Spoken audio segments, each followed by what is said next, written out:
নমস্কার জানাচ্ছি সকল দর্শক বন্ধুদের। আজকে একটা পাওয়ারফুল টোটকা আপনাদেরকে বলবো। এটা হচ্ছে বিজনেসের ক্ষেত্রে, যারা বিজনেস করছেন, বিজনেস ঠিক মতন চলছে না, সেক্ষেত্রে এই টোটকাটা আপনারা অবশ্যই করুন। দেখুন, এখানে চারটে আমি খোপ কেটে চারটে কাগজ নিয়ে তৈরি করেছি। একটাতে লেখা আছে ময়াকার, নিচে দেখুন একটা ডট, গয়াকার ডট, স ডট, র ডট।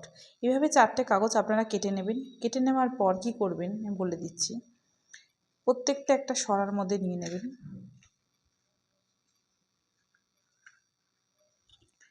নেওয়া হয়ে গেলে কিচ্ছু দিতে হবে না, প্লেন আপনারা দেশলাই দিয়ে ধরিয়ে দেবেন।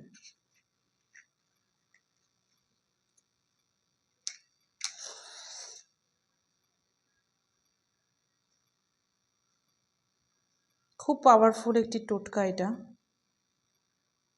যেই ছাইটি অবশিষ্ট থাকবে সেই ছাইটি নিয়ে আপনাদের দোকানের চারপাশে ছড়িয়ে দেবেন। পরের দিন আবার সেই ছাইগুলোকে ঝাড় দিয়ে ফেলে দেবেন। এটা করুন, নিশ্চয়ই উপকার পাবেন।